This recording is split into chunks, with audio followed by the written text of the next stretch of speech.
नमस्कार मंडळी, कसे आहात आपण सगळे? तर आपल्या सगळ्यांचं पुन्हा एकदा स्वागत आहे नवीन एका धमाकेदार पॉझिटिव्ह व्हिडिओमध्ये. तर माझ्या मावशांनो, तुम्ही इतके दिवस खरंच माझी खूप आठवण काढत होतात आणि तुम्हाला हा खूप मोठा भ्रम झाला असेल की हिने आता आपलं चॅनल बंद केलं, आम्ही सुटलो बाबा हिच्यापासनं, आता ही काय आम्हाला रोस्ट करणार नाही आहे, कारण की हिच्यामुळे आमचे व्ह्यूज जे आहेत ते बरेचसे डाऊन जात होते, आमचासुद्धा चेहऱ्याचा पोलखोल होत होता, अशी तुम्हाला भीती वारंवार वाटत होती, हो की नाही? पण तुमचं हे जे सुख आहे, आनंद आहे, ते जास्त वेळ मी नाही टिकू देणार, कळलं का मावशांनो? कारण की मी पुन्हा आलेली आहे तुमची पोलखोल करण्यासाठी. तर चला, तर मग आपण आजच्या व्हिडिओला सुरुवात करूया. तर बेसिकली आजचा विषय काय आहे हे तुम्हाला थंबनेल आणि टायटलवरून कळलंच असेल. तर मी माझ्या एका लास्ट व्हिडिओमध्ये सुद्धा सांगितलं होतं की आपली जी कोमल आहे ती जशी युरोपमधनं भारतात येईल ना, तसं ह्या सगळ्या रोस्टर्स लोकांना एक चांगला रोजगार मिळणार आहे, चांगला धंदा मिळणार आहे, कारण की वारंवार हे लोक तिच्यावरतीच व्हिडिओ बनवणार आहेत आणि मी सांगितल्याप्रमाणे तसंच झालेलं आहे.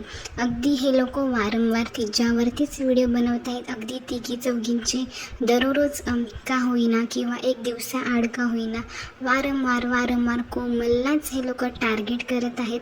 थोडंसं सध्या त्यांनी इतर जे ब्लॉगर्स आहेत त्यांना साईडला ठेवलेलं आहे, कारण की आता कोमल जे आहे तिचे व्ह्यूज तुम्ही बघू शकता किती मोठ्या प्रमाणात तिचे व्ह्यूज वाढलेले आहेत, सबस्क्रायबरसुद्धा वाढलेले आहेत आणि त्याच संधीचा फायदा ह्यांना रोस्टर्स आपण बोलूच शकत नाही. खरं तर आपण यांना काहीतरी वेगळं नाव देऊया, तुम्ही सुचवा मला, मी पण आठवते आणि आपण यांना काहीतरी वेगळं नाव ठेवूया बरं का.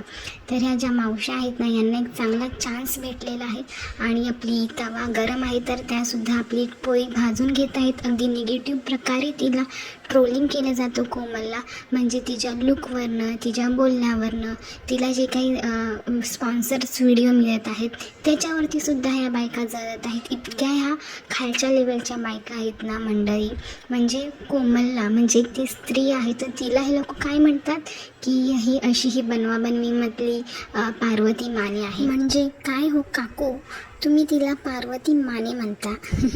अहो तुम्ही, म्हणजे आम्ही सगळ्यांनीच तुमचे फोटो पाहिलेले आहेत हो, त्यामुळे खरी पार्वती माने, खरा पार्वती माने कोण आहे ना हे आम्हाला सगळ्यांना माहिती आहे आणि तुम्ही खरा पार्वती माने आहात. त्यामुळे तुमचा जो खरा चेहरा आहे ना तो तुम्ही तिच्यावरती लादत आहात आणि वारंवार तिला पार्वती माने असं बोलत आहात. तुमच्या फोटोंवरनं कळतं हो की पार्वती माने खरा कोण आहे ते, कळलं ना?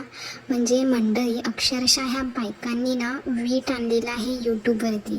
इतके व्हिडिओज तिच्यावरती, इतक्या जळतात. ह्या एक स्त्री असून दुसऱ्या स्त्रीबद्दल इतकं बोलतात ना, इतकंच काय तर त्यांच्या फॅमिलीमध्ये सुद्धा ह्या बायका भांडणं लावायला कमी करत नाही आहेत मंडळी. म्हणजे तिची मोठी वहिनी, दादा जास्त लग्नामध्ये का नाही दिसले, का नाही आले, याच्यावरनं यांची चर्चा चालू असते, याच्यावरनं यांचे मोठे मोठे व्हिडिओ हे लोक बनवतात. म्हणजे ठीक आहे, हे लोक कोमलपर्यंत बोलतात पण तिच्या फॅमिलीला सुद्धा हे लोक सोडत नाही आहेत, त्यांच्यावरती सुद्धा हे लोक व्हिडिओ बनवत आहेत. आता लग्नाला मध्ये, आता मला सांगा, घर म्हटलं की भांड्याला भांडं हे लागतंच आणि प्रत्येक नात्यामध्ये काही ना काहीतरी कमी जास्त 19-20 हे असतं. आता ह्या बायका तोंड वर करून एवढं तिच्या नात्यांबद्दल बोलतात, तिच्या माहेरच्या नात्यांबद्दल, सासरच्या नात्यांबद्दल इतकं नको नेगेटिव्हली बोलत राहतात. तर ह्यांनी ना स्वतःचा चेहरा एकदा आरशामध्ये बघावं आणि थोडंसं आत्मपरीक्षण करावं की ह्या किती धुतल्या तांदळाच्या बायका आहेत, की ह्या किती स्वतःच्या सासरच्यांना म्हणा किंवा माहेरच्यांना म्हणा किती जपतात, किती सांभाळतात, किती प्रेम करतात, किती त्यांचा आदर करतात, याचा जरा विचार करावा आणि त्यानंतर दुसऱ्यांना तोंडवर करून बोलावं.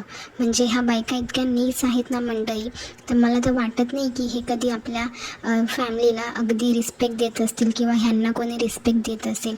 म्हणूनच ह्या सगळ्या राग जो आहे ना ह्या कोमलवरती काढत आहेत. तिच्या सासूबाई आता आनंदाने पूर्ण पूर्ण फंक्शनमध्ये इन्वॉल्व झालेले आहेत, तरीसुद्धा यांना प्रॉब्लेम आहेत की तिच्या सासूबाईला त्यांनी काहीतरी चिरीमिरी दिली असेल म्हणून त्या ओव्हर ॲक्टिंग करत आहेत, नाटक करत आहेत. म्हणजे लास्ट टाईम मोठ्या भावाच्या लग्नामध्ये त्या नाही दिसल्या, तर तरीसुद्धा त्यांनी तिला रोस्ट केलं आणि आता तिची सासरची मंडळी सगळ्या व्हिडिओमध्ये दिसत आहेत, तर तरीसुद्धा ह्या रोस्ट करत आहेत. म्हणजे ह्या बायकांना नक्की काय हवं असतं ना, हे यांनाच माहिती नसतं. आणि तिची मोठी वहिनी, दादा त्यांच्यावरती सुद्धा ह्या इतकं बोलतात ना, तर म्हणजे काय त्यांचं फॅमिली मॅटर असेल नसेल, प्रत्येक घरामध्ये असतं. जसं की मी आता सांगितलं, सोडून द्या ना, तुम्ही त्याबद्दल का बोलत आहात? म्हणजे त्यांच्या घरामध्ये आग लावायची कामं तुम्ही का करत आहात? तुम्हाला हे सगळं भेटून काय मिळणार आहे? काय साध्य होणार आहे? म्हणजे तुम्ही जे आता ही आग लावायची कामं करत आहात ना, तर तीच आग दुपटीने नाही तर 100 पटीने तुमच्याच घरामध्ये, तुमच्याच फॅमिलीमध्ये लागेल, हे विसरू नका तुम्ही, कळलं ना? आणि म्हणजे ह्या लोकांचं रोस्टिंग तर अजिबातच नाही आहे. ह्यांना आपण रोस्टच बोलू शकत नाही आहे. ह्यांचं फक्त मेंटली हरास्ट करणं, टॉर्चर करणं इतकंच ह्या बायकांना जमतं. कारण की उठसूट फक्त 3-4 लोकांवरतीच ह्यांचे व्हिडिओ असतात आणि आता 15-20 दिवसापासून बघतोय फक्त कोमलवरतीच हे लोक व्हिडिओ बनवत आहेत. म्हणजे तिने दागिन्यांचा व्हिडिओ बनवला, साड्यांचा व्हिडिओ बनवला, लेहंग्यांचा व्हिडिओ बनवला, त्यावरती सुद्धा ह्या बायकांना त्रास. म्हणजे ह्यांना कोणी कुत्रंसुद्धा विचारत नाही, डुंकूनसुद्धा यांच्याकडे कोणी पाहत नाही.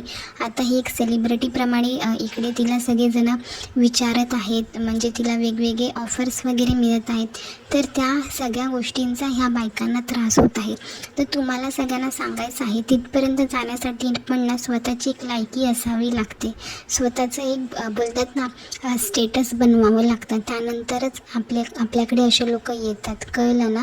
उगाचच तुमच्यासारख्या चिरीमिरी लोकांकडे का बरं येत नाहीत असे लोक, असे मोठे मोठे ब्रँड्स? कारण की तुमची तेवढी लायकी नाही आहे, पातळी नाही आहे, कळलं का मावशांनो? आणि कोमलचे व्ह्यूज, सबस्क्रायबर्स खूप चांगल्या प्रकारे वाढत आहेत, रोजचे व्ह्यूजसुद्धा तिला खूप चांगले येत आहेत.